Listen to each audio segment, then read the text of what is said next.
work in the cannabis industry in America at over $25 billion a year in tax revenue, and that will only increase. It's important to note that, like right now, when we all smoke up on 420, because 420 is a day of celebration for many of us, we are all smoking up in a way that is often federally illegal.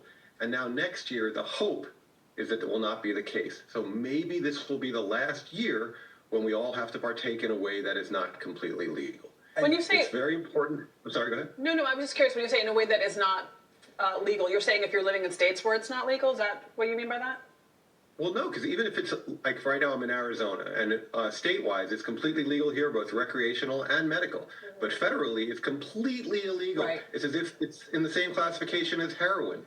But by next year, as long as the order goes through, it will be Schedule 3, which would be the same as something like testosterone, where there is a proven medical benefit, and it's not per se illegal, which is important.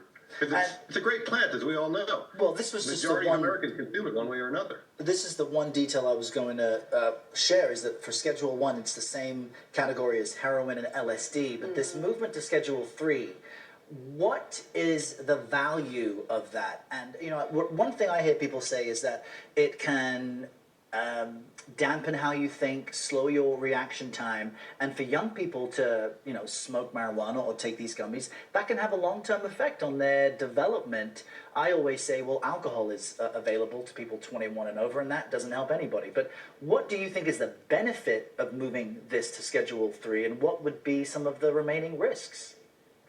Well, the first benefit, just based on what you just mentioned, is we can prove things right or wrong. So far, the medical establishments have shown that most of those things that you just said are not correct. There are short-term effects that will slow your judgment and slow your reaction times, but once it wears off, which is, if you're smoking it only about an hour, that effect is gone. And we haven't been able to prove that in America. Other countries can, but we have not been able to because research is banned when it's Schedule 1. Now that it hopefully will be moved to Schedule 3, that changes things where we can do the research to prove how safe or unsafe, but we know it's safe, the drug actually is. Other countries are far ahead of us. Germany, for example, is putting out medical products, drugs, based on cannabis to help with MS and other conditions. In America, we're not even allowed to research it, let alone put out a drug, which puts us behind in so many different ways.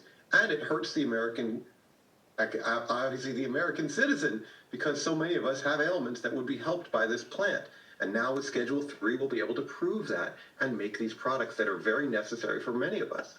I wonder what the impact will also be on the criminal justice system if people who are in prison because of drug-related charges, that there might be, you know, their cases might be looked at. Yeah. Let the science lead the way. Josh Kesselman, you brought some joy and smile.